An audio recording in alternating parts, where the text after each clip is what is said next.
بسم اللہ الرحمن الرحیم۔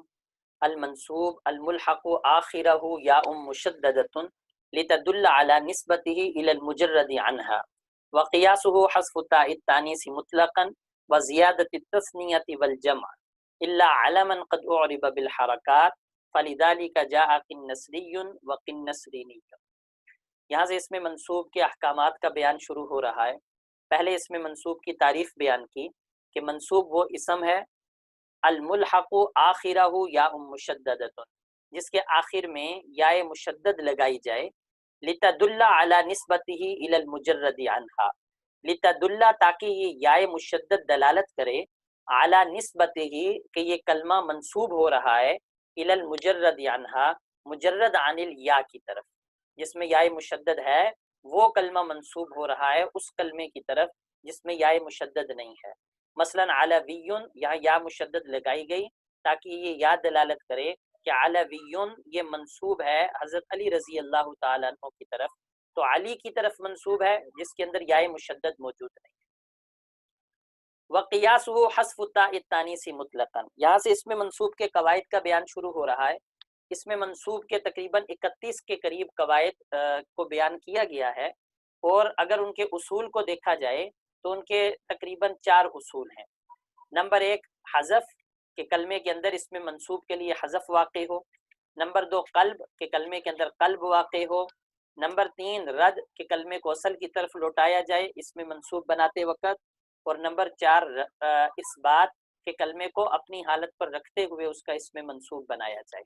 سب سے زیادہ حذف کے قواعد آئیں گے، دوسرے نمبر پر قلب کے قواعد کا بیان ہوگا، تیسرے نمبر پر رد ہوگا، اور چوتھے نمبر پہ اس بات کا بیان ہوگا۔ فرماتے ہیں قیاسہ حذف تاء التانیث مطلقاً۔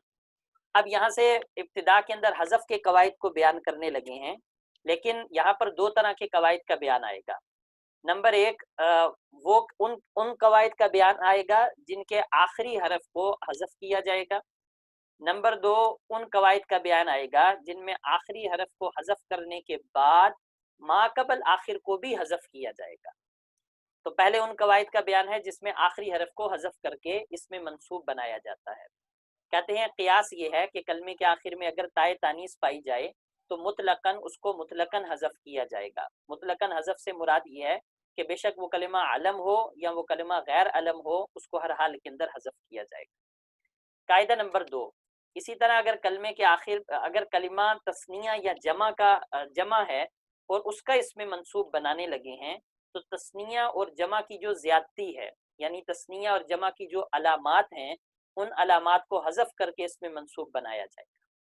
لیکن یہ مطلقاً نہیں ہے، اس کے اندر ایک شرط ہے کہ کلمہ ایسا علم نہ ہو، تثنیہ اور جمع کا کلمہ ایسا علم نہ ہو جس کا اعراب بالحرکت ہو، کیونکہ اگر تثنیہ اور جمع کا کلمہ ایسا علم ہوا جس کا اعراب بالحرکت ہوا تو ایسی صورت کے اندر حذف کرنا وجوبی نہیں ہوگا، حذف کرنا جوازی ہوگا۔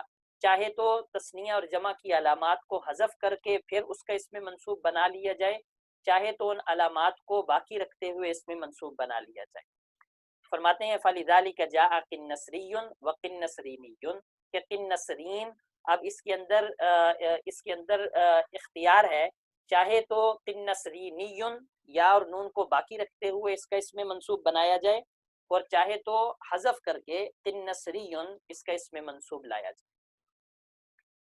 وَيُفْتَحُ الثَّانِي مِن نَحْوِ نَمِرٍ وَالدُّؤَلْ بِخِلَافِ تَغْلِبِيٌّ عَلَى الْأَفْصَاحِ۔ اگلے قاعدے کا بیان ہے، کلمہ اگر ثلاثی ہے اور مکسور العین ہے تو اس میں منصوب بناتے وقت اس کے عین کلمے کو فتح دی جائے گی۔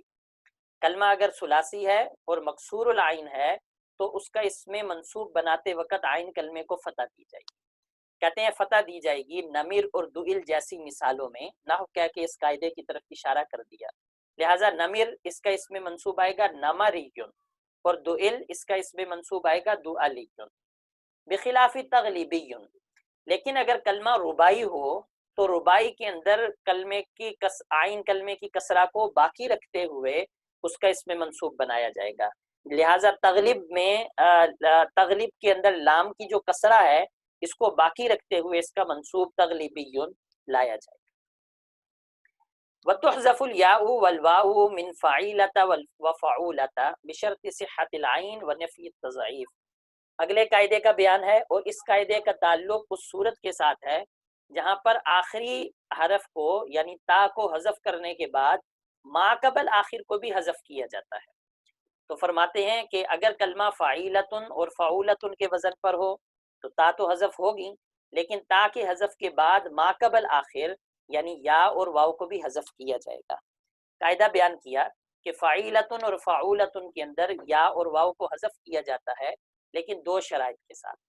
پہلی شرط یہ ہے کہ عین کلمہ معتل نہ ہو، یعنی یہ باب اجوف کا نہ ہو، وہ کلمہ اجوف کا نہ ہو. اور دوسری شرط یہ ہے کہ نفی تضعیف کلمہ مضاف نہ ہو. اگر یہ دو شرائط پائی جائیں گی تو پھر فعیلتن اور فعولتن کا اسم منصوب بناتے وقت اس کلمے سے یا اور واو کو حذف کر کے اس کا اسم منصوب بنایا جائے گا. مثلا حنیفتن یہ فعیلتن وزن پر ہے، اور یہاں پر کلمہ جو ہے وہ عین کلمہ معتل بھی نہیں ہے اور کلمہ مضاف بھی نہیں ہے، لہٰذا یہاں پر یا کو حذف کر کے اس کا اسم منصوب حنفی لایا جائے گا. اسی طرح شنوۃن اس کا اسم منصوب شنعی اس کا اسم منصوب لایا جائے گا. ومن فعیلہ اگلا قاعدہ، اگر کلمہ فعیلتن وزن پر ہو اور شرط یہ ہے کہ مضاف نہ ہو تو اس کے اندر بھی یا کو حذف کر کے اس کا اسم منصوب لایا جائے گا. جیسے جوہینتن یہ فعیلتن وزن پر ہے اور کلمہ غیر مضاف ہے، لہٰذا اس کا اسم منصوب جوہنی لایا جائے گا. اور جہاں پر یہ شرائط نہ پائی گئی یا ان میں سے ایک شرط نہ پائی گئی تو وہاں پر یا واو کو باقی رکھتے ہوئے اس کا اسم منصوب لایا جائے گا. فرماتے ہیں بخلاف شدیدین و طویلین. شدیدین شدیدتن لفظ تھا، یہاں فعیلتن وزن ہے لیکن کلمہ مضاف ہے، لہٰذا یا کو باقی رکھتے ہوئے اس میں منصوب لایا جائے گا شدیدیون. طویلتن یہاں پر واو جو کہ عین کلمہ ہے وہ معطل ہے کیونکہ باب اجوف کا ہے، لہٰذا یہاں پر واو کو باقی رکھتے ہوئے اس کا اس میں منصوب طویلیون لایا جائے. اور جہاں پر ان قواعد کے خلاف اس میں منصوب لایا جائے فرماتے ہیں کہ وہ صورتیں شاذ ہیں.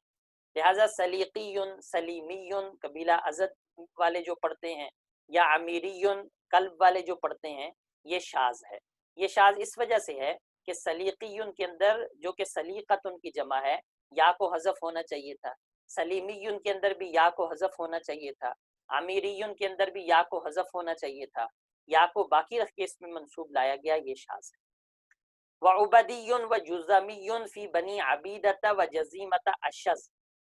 عبیدتن اور جزیمتن کا اس میں منصوب عبدیون اور جزمیون لانا اشذ ہے، کیونکہ یہاں پر خلاف القیاس عین کلمے کو پیش دی گئی تو کلمہ اپنے وزن سے ہی نکل گیا، لہذا عبدیون اور جزمیون ان کا اس میں منصوب لانا شاذ ہے.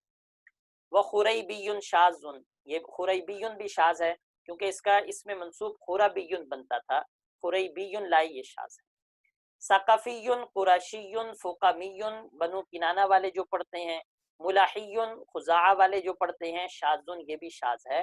ان کے شاذ ہونے کی وجہ یہ ہے کہ ان کے آخر میں تا نہیں پائی جا رہی. ثقفیون ثقیفن کی اس میں منصوب ہے، قرشیون قریشن کا اس میں منصوب ہے، تو ان کے آخر میں تا نہیں پائی جا رہی. اب جب تا نہیں پائی جا رہی تو اصولاً ان کی یا کو باقی رکھتے ہوئے ان کا اس میں منصوب لانا چاہیے تھا، لیکن یا کو حذف کر کے لائے، کہتے ہیں شاذن کہ یہ شاذ ہے.